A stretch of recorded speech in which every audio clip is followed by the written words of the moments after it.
Let's, all right. I remembered for once without a prompt. So welcome. We're going to talk about economic development. Let me take you back to my handy dandy PowerPoint here. And economic development is something that governments pursue all over the place in different ways. We're going to talk about some of those ways, some of which appear to work better than others. There's really no magic wand for this. I was just reading something today about a project in Wisconsin pushed by a Taiwanese firm called Foxconn that was supposed to produce, thousands of jobs with millions in income. And what do you know? It's not happening. So, but we'll come back to that. So why economic development is so important. More jobs means more income, means fewer social problems, means more tax revenue, means less demand for government services. So it's win, win, win, win. And if we just look at US states, which make kind of a handy little set of data points for us, we find that the states that have higher incomes tend to have better quality of life scores, and everybody's happier. And we'll come back to that because there are various ways in which people try to measure these things, and particularly when it comes to US states, it's not always what it seems to be. So one of the challenges that we face, however, is that, and especially in our state without an income tax, is that if we get, manufacturing warehouse jobs, we get better wages, but we get less tax revenue. And if we have more retail service jobs, we get more tax revenue, but the wages aren't as good. So if we just consider our own little burg of Des Moines here, if you think back to 2007 and the old airport, the old Port of Seattle property up there by the post office and the senior center, there was going to be a Costco and a Target, and those aren't bad employers. Costco certainly pays all right, so that would have been good. But in any case, the point is that the FAA regional headquarters, which went there instead, because that original deal fell through along with the Great Recession, the financing dried up, those things didn't get built. Had they been built, the city's financial problems would have largely gone away. That would have just generated a lot more tax revenue. The jobs wouldn't have been as good. So while having the FAA is great in terms of high-paying jobs, granted, probably not a lot of new jobs for Des Moines residents, but on the other hand, it doesn't generate as much in the way of taxes. So this is what economic development looks like usually. This applied to, I think, developing countries, but some of this stuff is still relevant to us, particularly privatization and deregulation is often sold as a panacea. We will get cheaper government and better government, but in fact, research shows that privatization really doesn't save any money and the service isn't as good. Effective tax collection is important, and that's a problem that the United States faces. We have underfunded the IRS for so long that they don't do as good a job as they might. Development of manufacturing, that's on everybody's wish list.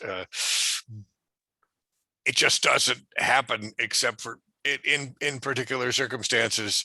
And then finally, investment in public services, which I tend to think is a good idea, but that by itself won't fix everything either. So if we look here, one of the things that's often proposed is tax cuts. Well, here is the tax cut that happened during the Trump years. And in fact, the blue is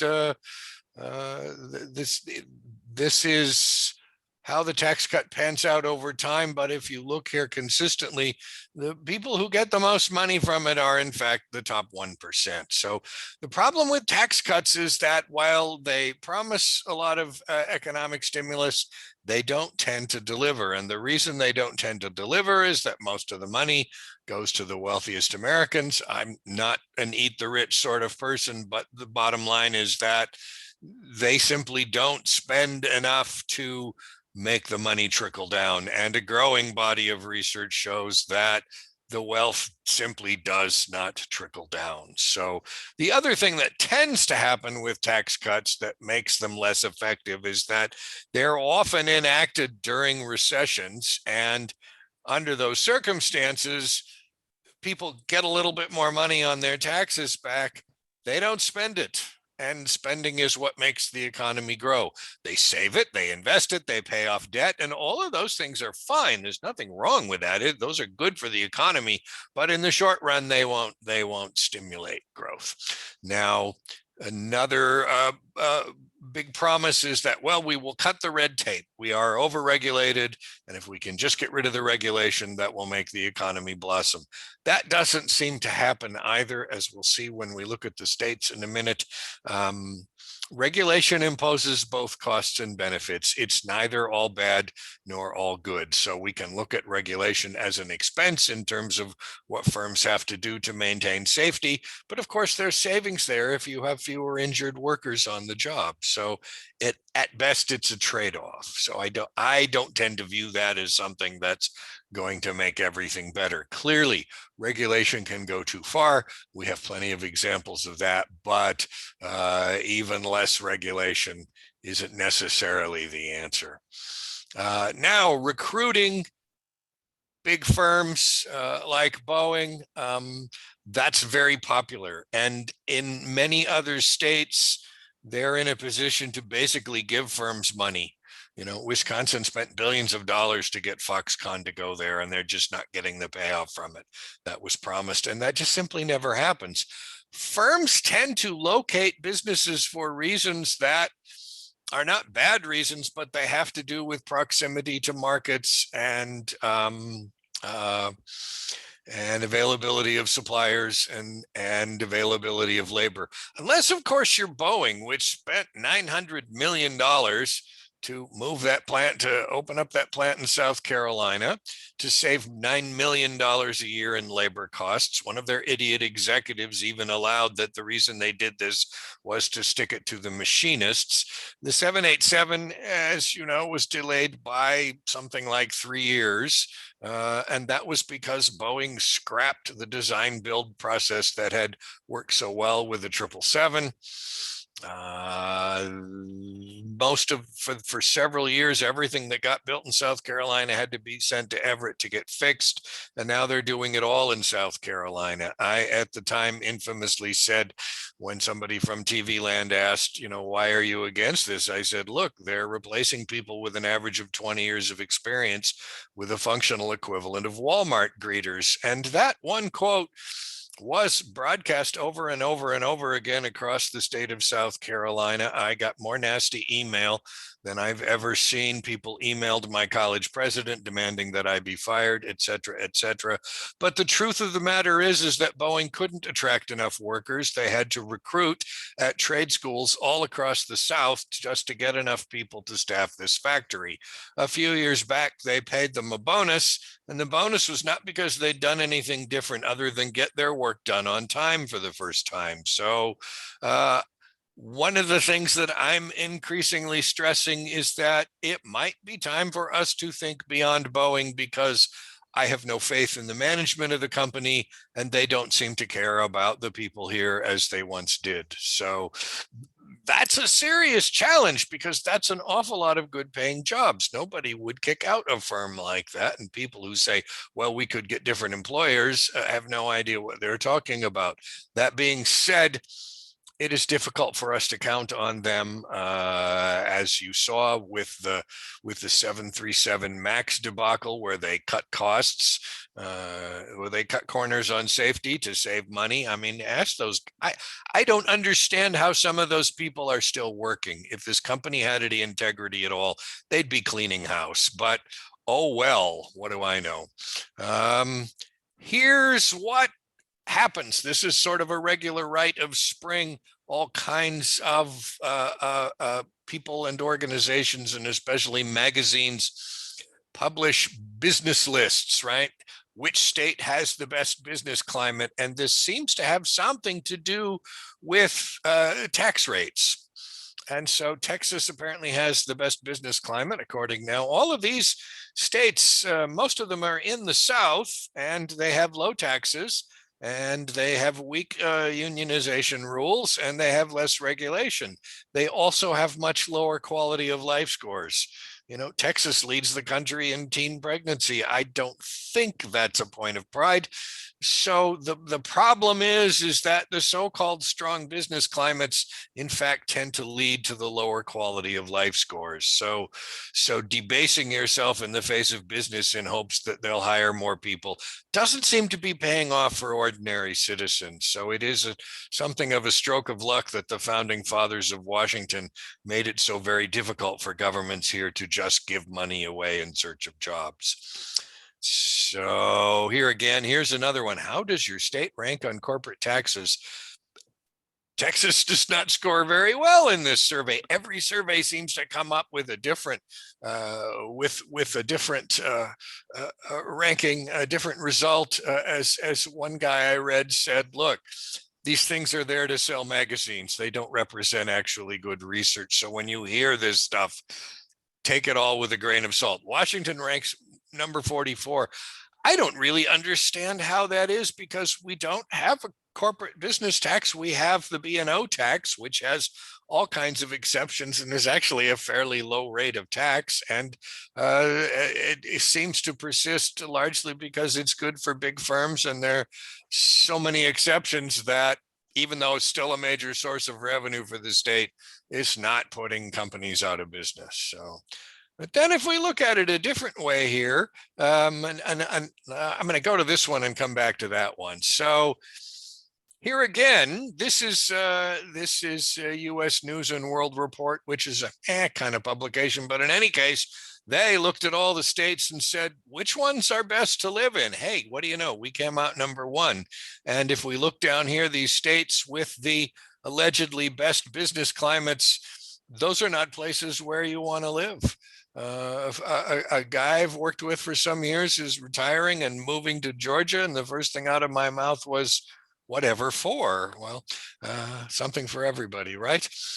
Now, one of the things that people look at by way of other than just giving away the store is the minimum wage. So we'll come back to that slide for a moment. And this is always sort of a mixed blessing. I mean, in just terms of sheer economic logic, if you raise the price of something, people tend to produce less of it. So one would expect that some employers will employ fewer people as a result of having to pay higher wages. Studies have shown, at least under current circumstances, in places where the minimum wage has been increased, that has not happened. And it has not happened in part because people all of a sudden making sort of enough money to live on in something other than abject poverty, they actually go out and spend the money, and that spurs demand and makes the economy grow. This won't always be true at all times and places, right? There are circumstances under which if we raise the minimum wage, we would lose jobs. That seemed to have happened way back in the 1960s. There was a hike in the minimum wage, and as a result, more than 1 million jobs were lost. It doesn't cause inflation. That's another complaint, is that, well, if we raised the minimum wage, it would cause inflation. That would only be true if the economy was already running at full tilt, right? If we were producing at capacity, so that increased demand would only serve to bid up prices. Well, that's clearly not true under current circumstances. So we have some wiggle room there. The minimum wage forces firms to redistribute income. Somebody there, if you could mute, please, that would be great. The major waited until they were half a block closer before he pushed up the window and reached for the rocket launcher. The AT-4 was green, 40 inches long. All righty, there we go. Let's go back to sharing the screen. Okay, so what else could we do? One of the usual tricks that people talk about is building infrastructure. So one thing to understand, and with my very young students who have no idea how anything works, I have to explain to them, cities don't go out and build malls and create businesses, et cetera, et cetera.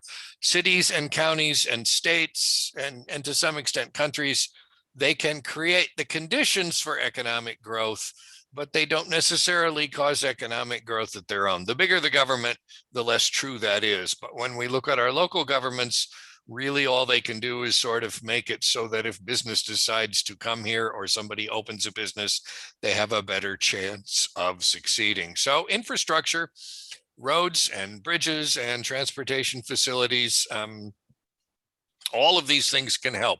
They provide employment up front and they make the economy function more efficiently. So, for example, one of the good things that we did in terms of infrastructure, this is 20 years ago. If you think to, what is that street, 188th, 43rd down there by South Center, where they spent all that time and money making an underpass underneath the railroad. Some of you may recall that little spot there just south of the mall. And what that was for was the fast freight corridor. And what that means is that when containerized shipping comes into the port of Seattle, it can get on the train and get out of town in a hurry.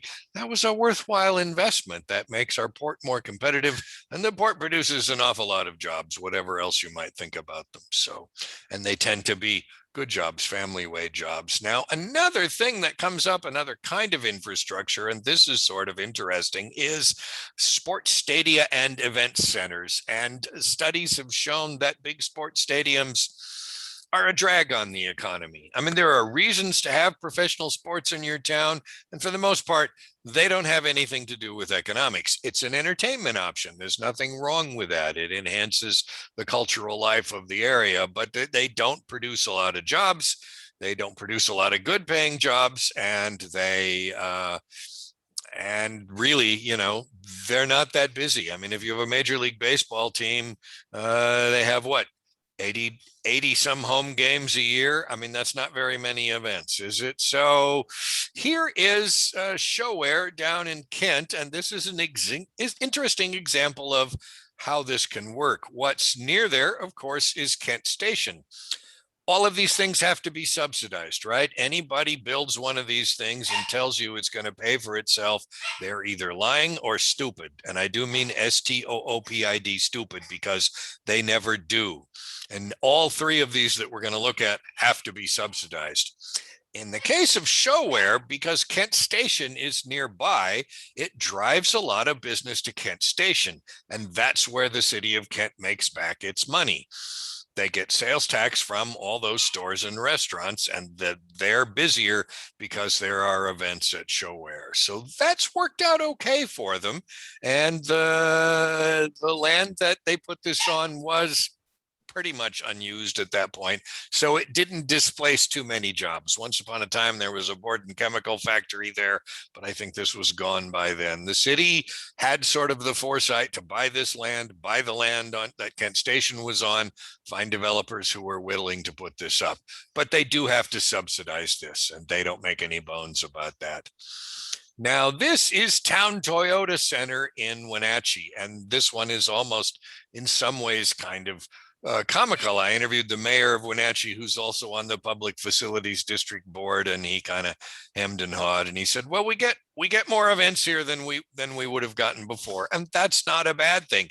It very nearly went bankrupt, and the tragicomic part was all these arch conservative state legislators from the Wenatchee area coming to their colleagues in the House and Senate begging for a bailout. It's like, wait a minute, I thought you guys are Republicans. Shouldn't this thing pay for itself? They eventually found a way to sell new bonds and support it, but it's not paying for itself. It does generate some revenue in terms of taxes and also added economic activity. And the studies they do of these things tend to show, oh yeah, it's a good deal.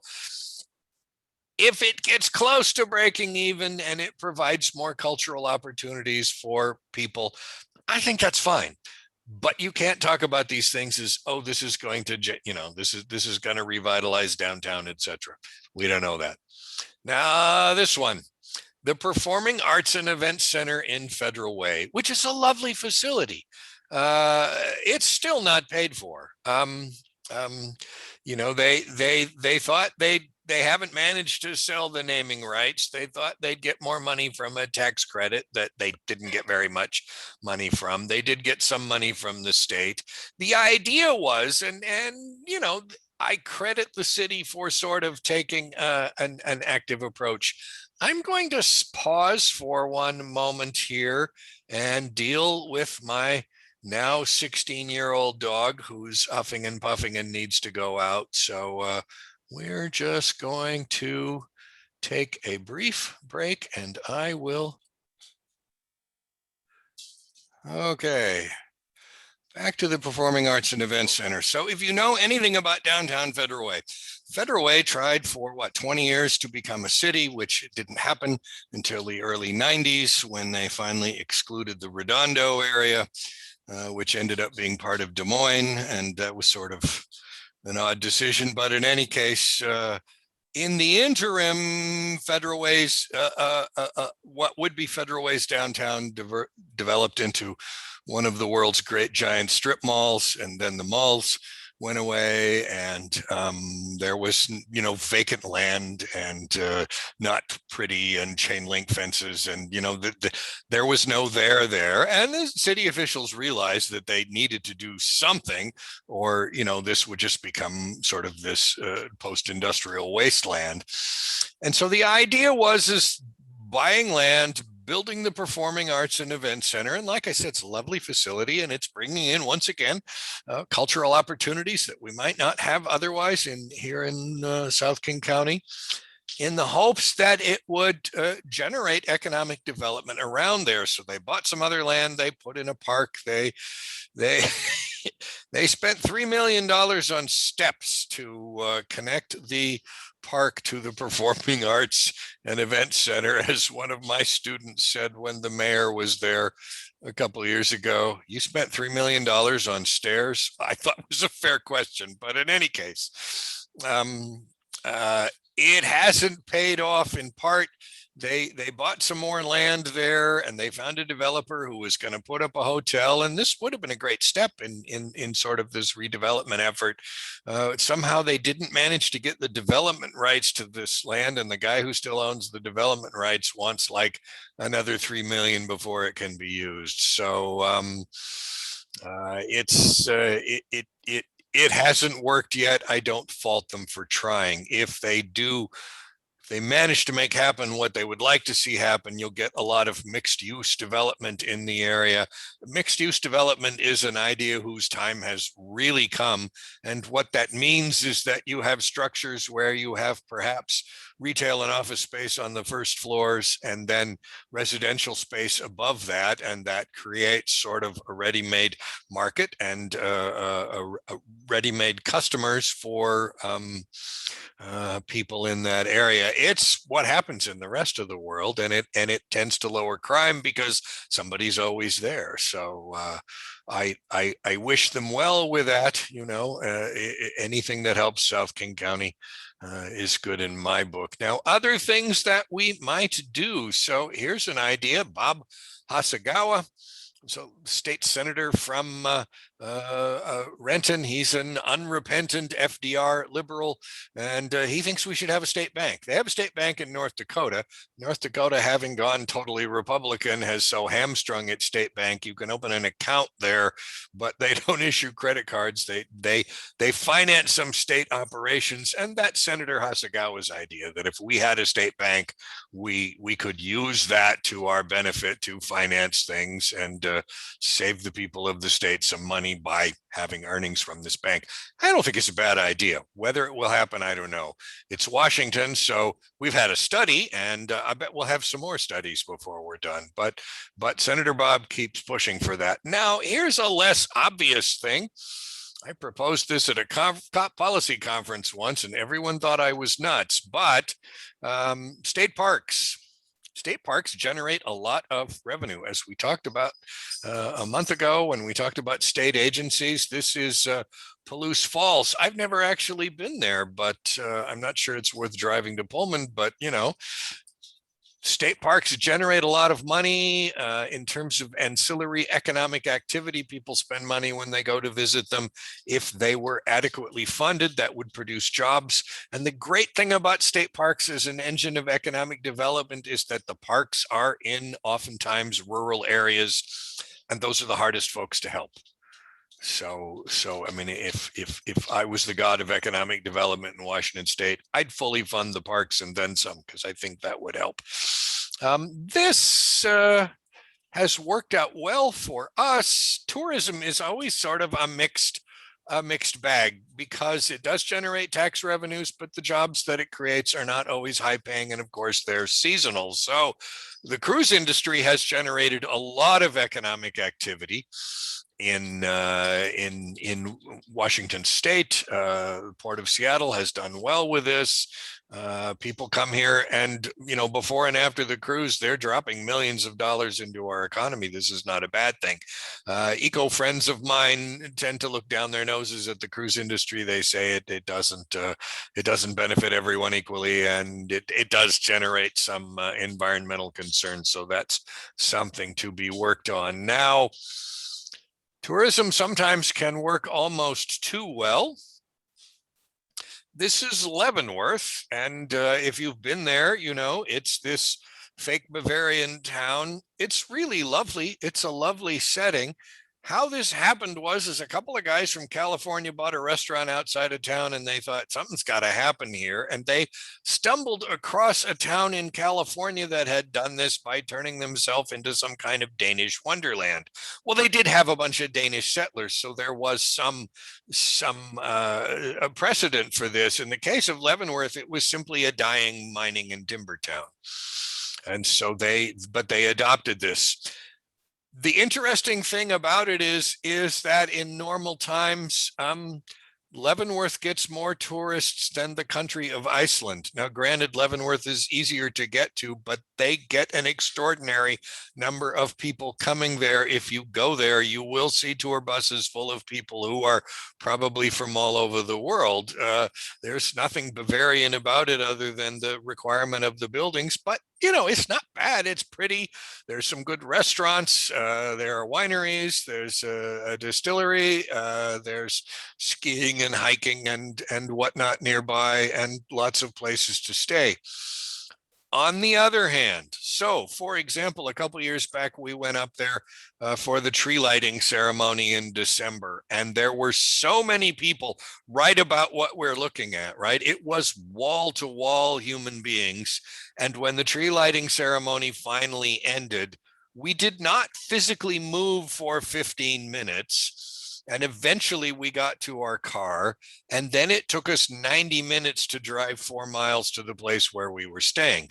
And as someone has asked who was writing about this, why are they still spending thousands and thousands of dollars a year to promote tourism when they've got basically all the people they can handle? Honestly, if you wanted to go to Leavenworth in normal times, April's great. There's hardly anybody there.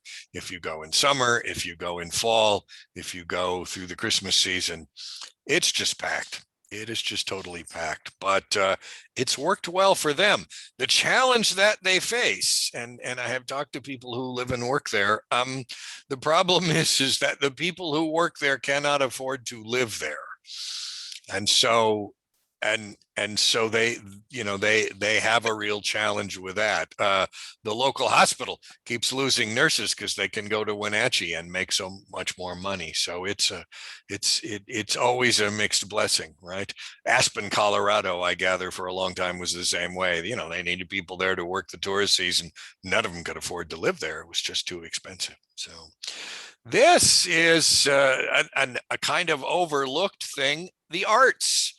Arts funding turns out to generate an awful lot of money. We still in Seattle sell more theater and arts tickets than we do sports tickets. And the great thing about arts funding is that the money stays here. A theater company, unlike, say, an airplane company, granted they don't pay nearly as well, they're not going to up and move away. to greener pastures because this is where their customers are. So arts funding tends to pay great dividends. People look at that and say, well, that subsidy, they should be able to support themselves. Really, if it pays for itself in terms of generating income and tax revenue, I think that's not a bad investment. Now, another thing that has been tried with some success, of course, is education and training. And the difference seems to be here training people for jobs that actually exist. So you can't just train anybody for anything. You sort of have to figure out what are the labor needs within your community and train people to do that. So these folks, of course, are being trained to go out on the road as the Pillsbury Doughboy, and I hope that worked out for them well. So now this is an interesting thing that I stumbled across. Port Townsend, lovely town, also a bit tourist dependent. Once again, things that I like, hiking and wineries and distilleries and great restaurants. They had this store, and it was sort of hardware and outdoor gear and that kind of stuff, and it went out of business, and people in town got together and pooled their money and created this community-owned store. And it operates, and it's been operating for several years. It's a great store. It's full of great brands. It's not universally popular with the other business people, but it's a going concern. So it is possible for communities to pool their resources and supply the things that they need. So, I mean, one of the reasons we like to go to Port Townsend is go in October when they have their sale, and that's kind of fun. Another thing that an idea whose time has come is urban agriculture. And this is happening in cities all over the country. This kind of stuff was literally discouraged by some cities.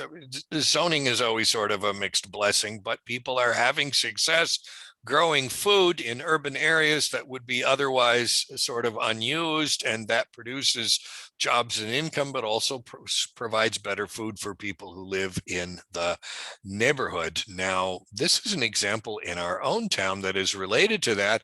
Another kind of thing that generates a lot of revenue is farmers markets. And this, of course, is our own Des Moines Farmers Market, which in normal times, once again, is in many ways the best restaurant in town, right? A lot of places discourage farmers markets, but they do generate money. They're actually environmentally friendly because it means your food is quite likely traveling a lot less to get to your plate. Average bite of food is estimated to travel 1,500 miles. Well, if you're buying locally, you're addressing that problem. And of course, the quality can be pretty good. Some people carped a few years back, right, that QFC had left because they were being put out of business by the farmers market. It's like, really? Did you go in that QFC? They had an entire row of nothing but bottled water. That ought to tell you they weren't selling the things they were supposed to be selling. So trying to keep the jobs at home.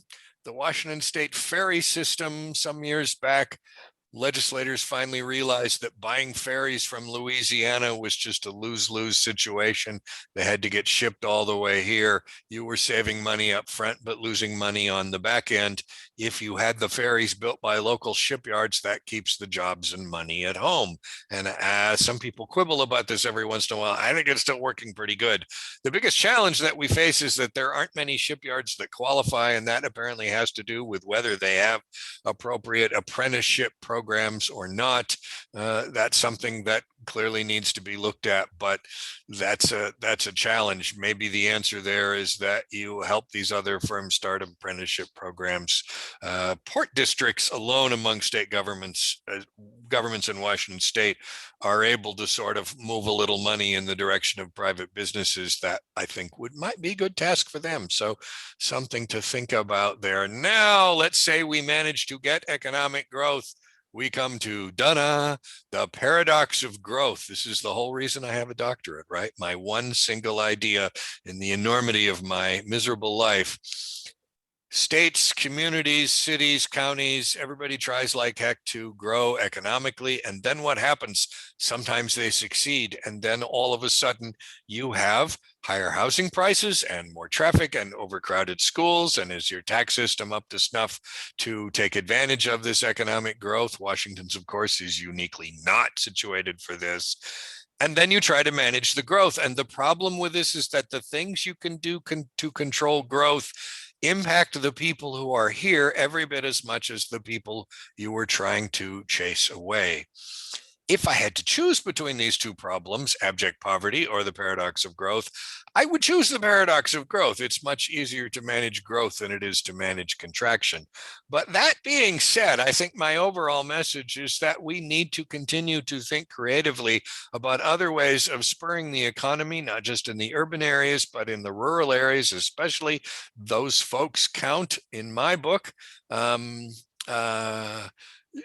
And it's not going to be about recruiting big businesses or continuing to give away the state to Boeing. I've lost faith in them, as you can have no doubt probably guessed by now. So anyway, that's what I know in exactly 39 minutes, which leaves us some time for your probing and trenchant questions.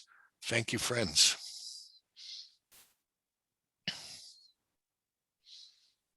As you can tell, I had my nap today. I'm on a roll. Yes, John. TM, yeah. Yeah. Does the FAA pay a significant amount of tax to the city of Des Moines? There's some utility tax and some leaseholder tax, but it is, it's generating some revenue for the city, but not nearly as much as if they'd managed to get the Target and the Costco there. The city manager of Renton once told me they literally got more money from the IKEA store than they got from the Boeing plant. And that is sort of the development dichotomy, as I call it, that, the industries that are going to give you tax revenue so you can provide the services people say they want don't produce the jobs that allow people to live comfortable lives.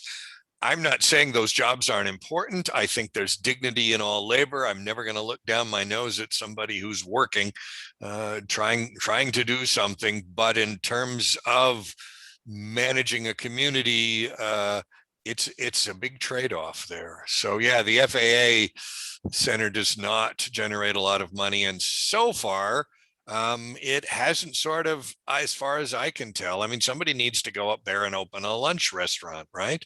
There's all those folks there. I think there's a way. There was talk about, we're going to run a shuttle downtown so they can go eat. It's like, that's a pipe dream. That's not convenient. That's 30 minutes of maybe your 45-minute lunch break riding a bus to downtown and back. So that's something that hasn't happened that needs to happen, I think.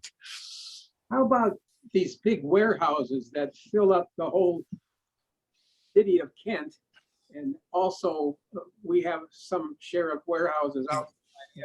We do, and it is much the same story. In the case of Kent, when the state a few years back adopted what they called streamlined sales tax, and the sales tax began to be collected at the point of sale as opposed to the point of distribution. And so Kent's tax revenues just absolutely crashed. I mean, they started calling it the fiscal cliff, and the last two mayors and city councils have really had to struggle to make up that difference. It punched a real hole in their business. But that being said, even without, so that worked okay for Ken until the sales tax regime got changed. They tend to produce better jobs. I mean, that's one thing. It's simply true. What between Auburn and Tukwila is one of the largest concentrations of industrial and warehouse space in the world. And, that's generated a lot of good jobs. Trade-offs, as always. The Green River Valley, some of the most fertile farmland in the world, most of it's now under 6 feet of gravel and concrete and asphalt. So it was decidedly a mixed blessing. Thank you. Yeah, good questions. Other questions? Yes. I was thinking, the Highline School District never got much money from the port. And I understand that the port in Tacoma gives money to the Fife School District.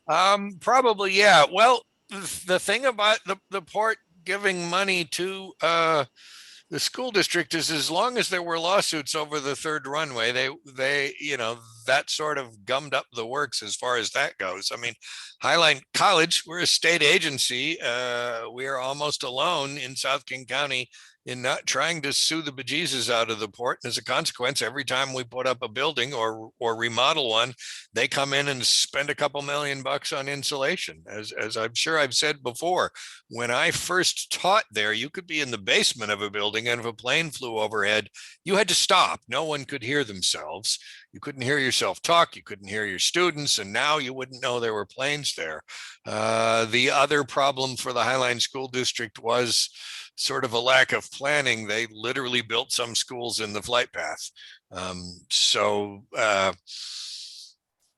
I think over time that's gotten better, but I'm in the minority. I know people get really mad about the airport here, and my usual response is, there's been an airport here since 1944. Why did you move here? It's like people who move to the country and then complain that the cows are noisy and smell. It's like, this is the real world, and it's not all about you. On the other hand, city officials, local officials have often complained to me saying, oh, they just don't like dealing with the port. They didn't trust them. And in fact, once in a while, they're a bit squirrely. I mean, I sat through 2 years of hearings about what to do in lieu of a third runway. And indeed, they said, if we build a third runway, it will only be used in case of inclement weather. And then later they claimed that they had not said that. It's like, I was there. And I finally got somebody to admit, yeah, apparently somebody did say that. It's like, yeah, they said that a lot. So my late wife used to say when a plane came up 12th Avenue, they'd say, oh, she'd say inclement weather, because skies were clear. So anyway. My other question along that same line, why does the Port of Seattle not pay money rather than take taxes? Okay, I can address that, and that's an interesting question. So if you look at some other ports on the West Coast, they only do the things that make them money up front. What the Port of Seattle argues, and I'm inclined to believe them on this one, is that they take the property tax revenue and leverage it into doing things that generate more economic activity for the community. So the property tax is an investment in the kinds of things that the port does. And there are thousands and thousands of well-paying jobs as a result of us being a port city. So however much we might like it, these are jobs that would be hard to replace. So I don't begrudge them that. I have heard people say, some guy who used to be the mayor of Bellevue, he said, well, we should really turn the waterfront into condos and restaurants, and that would be nicer. It's like, that's not going to generate the kinds of jobs that we have. The port's not pretty, but man, those jobs pay pretty well. That keeps bread on a lot of people's tables, and that keeps everything else working. I just think that if people have good jobs, our social problems tend to be less, and the data that I see, I think, repeats that. But that's why they have the property tax, and other ports don't, and they don't do as much. So, other questions? Yeah, Tim, Yeah, Joe. you didn't mention the agriculture and the wine industry. How does that fit into our state development program? Wine is a big industry in Washington State. We are the second leading producer of wine in the United States. California's number one. We're quite a bit behind them, but really nobody else is even close, right? And we have something on the order of 1,000 wineries now. So it employs a lot of people. Most of the wineries are still pretty small. So they're producing, say, 2,000 cases a year. There's a handful of really big wineries. Some of them do export around the world. The best bottle of wine I've had in my life was in China. It was a Chateau Saint Michel Cab Reserve. And after some weeks of drinking Dynasty, otherwise known as Dynasty. It was like, this is awesome. And I shared it with my Chinese friends and they went, wow, this is awesome. So it's a big industry in terms of employment. Its impact is not that huge. You wouldn't want to make it go away. I mean, that's a classic example of in trade of what's called comparative advantage. It makes sense to grow grapes here. We have the right climate and terroir and water and all the things that we need. And we are uniquely situated in terms of access to world markets. So we're a day closer to Asia than other West Coast ports. So that works to our advantage as well. It's like apples. It's important and there's a lot of money there.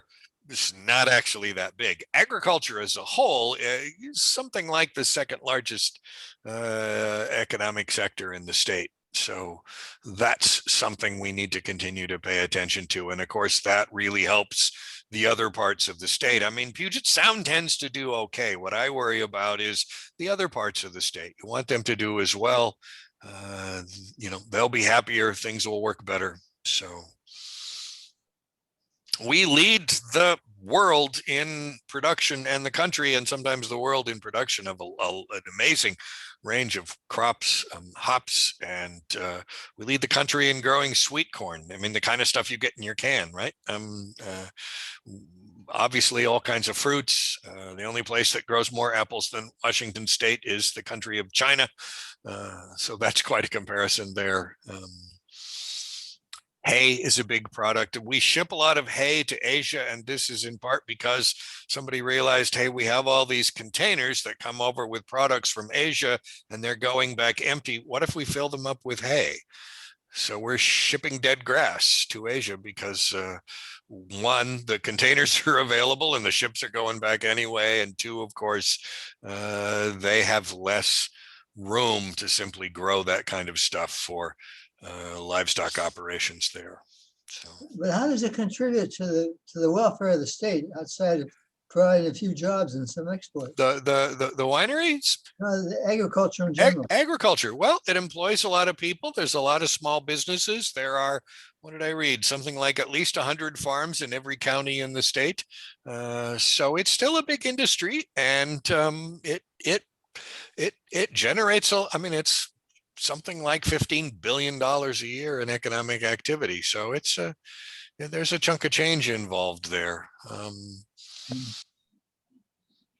Yeah, I mean, the difference is, see, you look at a Boeing plant and you can see, well, there's 20,000 people working there, and you know what that is, right? Well, if you have 100 small farms, or 1,000 small farms, there might be 20,000 people working there, but you don't notice that as obviously. I mean, people tend to lose sight of that. They'll see that big companies are laying off, and what they may miss is that, really most of the job growth and the innovation and all the stuff that actually happens comes from small businesses. So supporting small businesses, I think, is very important. People say, well, we shouldn't be picking winners and losers. But look, I mean, venture capitalists, when they invest in firms, they hope to hit one bet out of 10. Right. So, I mean, if you applied that kind of standard to some way of helping existing firms in Washington State, and it wouldn't necessarily be giving them money, you could give them money for something, right? Then that, I think, would be a fair test. Yes, Heinz. Would you address the point of minimum wage? I would think that minimum wage decided by the government is counterintuitive. Well, I did talk about that a minute ago, but I'm happy to talk about it again. Minimum wage, you can write it minimum wage laws in such a way that truly small businesses that would be disadvantaged by having to pay more are excluded from that, right? We're thinking more about enormously profitable corporations that don't pay their workers a living wage. I mean, Walmart, for example, trains its employees on how to apply for public assistance. As a meme I saw the other day that I thought was very clever. Somebody said, you know, I can't hire anybody because they make more money on unemployment. And the response was, what an interesting way of saying you pay your workers starvation wages. So if you write this in a way that firms that really could afford it could spread the wealth a little bit more, that doesn't end private enterprise, but it does make them treat their employees with some sort of minimum of compassion. And what they find is that employees stay longer, they get sick less. This was fascinating. They did this a year or so ago in Sacramento. They gave a bunch of people sort of just a minimum wage subsidy, right? They just said, all right, we're going to give you this money. And people went out and found better jobs, right? Their lives improved immeasurably, not because they had more money, but because they had sort of the leeway to take some chances, to get some training, to improve themselves. That's something that we're likely to run into. That what I keep reading is, and what I keep seeing is, if your job can be done by a robot, someday it will be, in which case you can't just have a bunch of people starving together. And that's why people are starting to talk about something that came up way back in the 70s under Nixon, of all people, a guaranteed minimum annual income. And then, of course, I mean, there's all kinds of issues that go along with that, but we may down the road have to look at something like that, because if people don't have incomes, trouble ensues. And that's not good. And that's not good. So you can't just raise the minimum wage willy-nilly at all times. In the circumstances under which we are at present, I think it is not a bad idea. And it certainly hasn't made the sky fall in our own state. So, but you do have to pay attention to, are you excluding firms that really are small and really can't afford this? You know, you can't go out to a diner in the middle of nowhere and say, okay, thou shalt now pay much higher wages, but you could go to Home Depot or Lowe's or something like that. I mean, these corporations are phenomenally profitable. They could afford to pay more. So I think. So is our government doing that? Some states are doing that. If we went back and looked at that map, we'd see that there are different minimum wages in states all across the country. And of course, the states that have the lower quality of life scores are also the states with a lower minimum wage. I don't think those two things are disconnected. Yes. Where are the states with the higher income? Where are the states with higher incomes? There were some states. Yeah, and in the West and the Northeast, the states with the allegedly worst business climates are the states where it's just better to live because everything's working better. And you have less crime, and you have less drug abuse, and you have less teenage pregnancy. I mean, just, you know, take your pick. A colleague of mine in graduate school did this with just the counties in Washington. And the counties with the lowest incomes were the counties that had the most social problems. People have money, things tend to take care of themselves. How about the Midwest? It varies quite a bit. Kansas, for example, has a certain amount of problems. Kansas is an interesting example of tax cuts. So they have a very conservative Republican governor there, Sam Brownback, and some years back he pushed through really steep cuts in the income tax. And he said, look, if we do this, the economy will blossom and it'll pay for itself. And in fact, it meant that they kept having to cut school funding and cut all kinds of programs because, of course, it wasn't generating more tax revenue. It was not paying for itself. And eventually the Republican-dominated legislature overrode the governor's veto and raised the taxes because they just said, look, Holmes, this isn't working. He was once considered as a Republican frontrunner for the presidency, but his star seems to have faded. So, other questions? Tim? Hi, Shirley. Yeah, hi. I understand that the property next door to us, the Masonic place, The Landmark. is now owned by the owners or the developers of Kent Station. Really? Yeah, Oh, that's interesting. the last we heard. Okay, that's a good one. So that's gonna make kind of a difference, but I guess they've only gotten as far as having a committee to decide what to do. Yeah. The landmark is that's just a fascinating. I mean, it's such a lovely building, and it has some really cool stuff inside. Of course, unfortunately, the rooms are not en suite, so it would not be a quick turnaround into a hotel because nobody's going to stay in a hotel anymore that doesn't have a bathroom. And I'm sure that there are asbestos issues in a building that old. And of course, this is Des Moines, and this is modern America. I mean, I go on every time my students write a story about this for the Thunderword, the college newspaper. The stuff people say is just amazing. They're like, "Oh no, I don't want that developed. There'll be more traffic." And there's one person who says, "I think it should be turned into a children's museum." I'm like, "How do you pay for that? How does that work?" So other developers have looked at it and concluded it was more money than they wanted to spend. The city has, of course, an interest in seeing it preserved, at least the way it looks. If you had nothing but money, you could probably make this work. I know what I'd do with it, with all those spaces and facilities inside.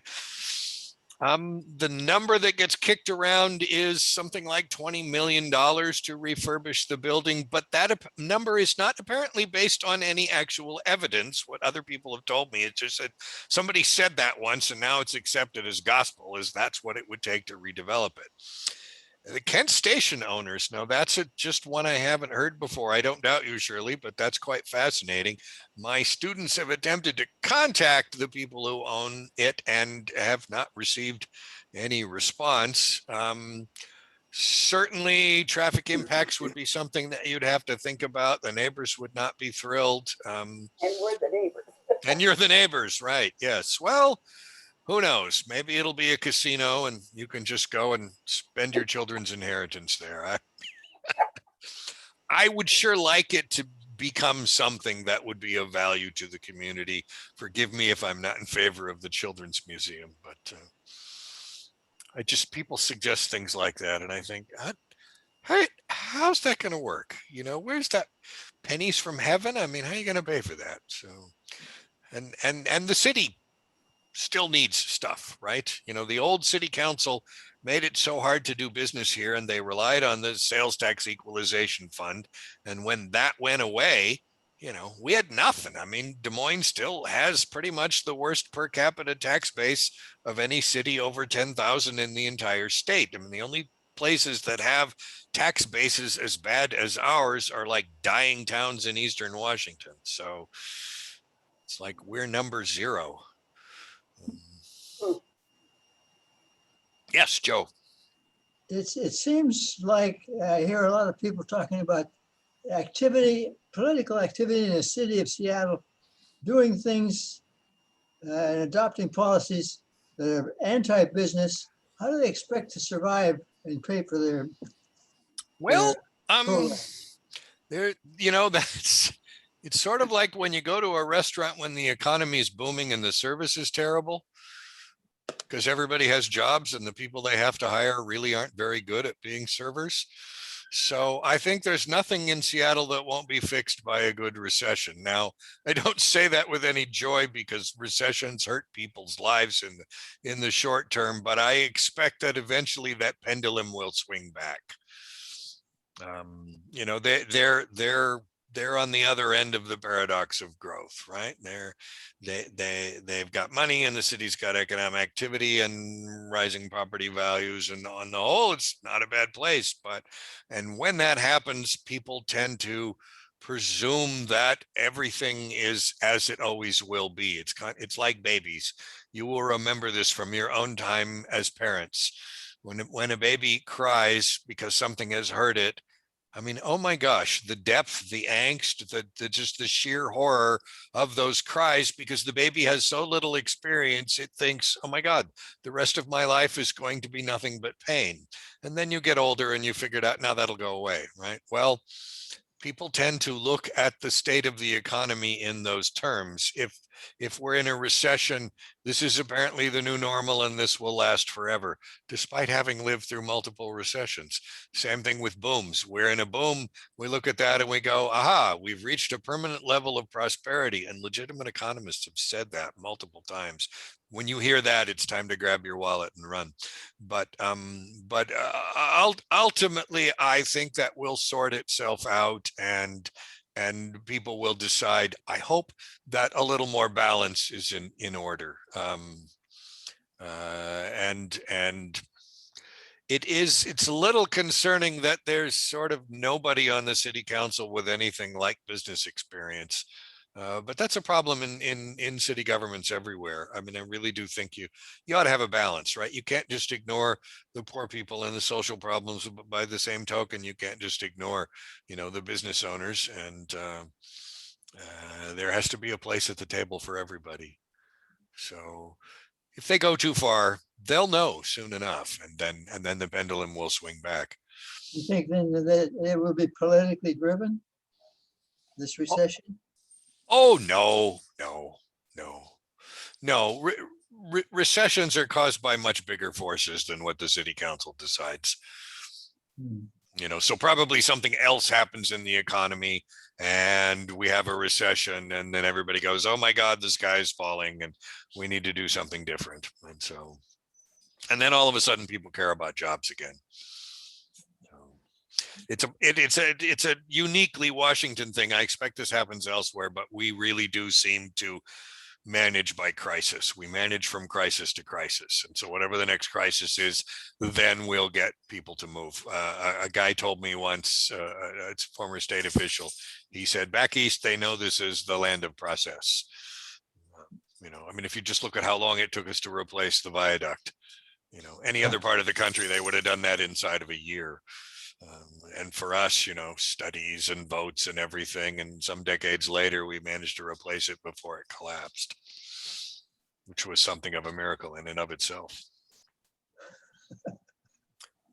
Other questions? All right. Well, you are all great Americans. I'm very glad to be with you. I'm excited that I get to see you next month. I'll try to figure out something else to talk about. We every month we're together, I feel like I have now reached the limits of my ignorance, so I'm gonna have to learn something new, I guess. So thank you, friends. Be well, stay safe, and I will see you soon. Bye, Thanks. everybody. Thanks, Tim. See you.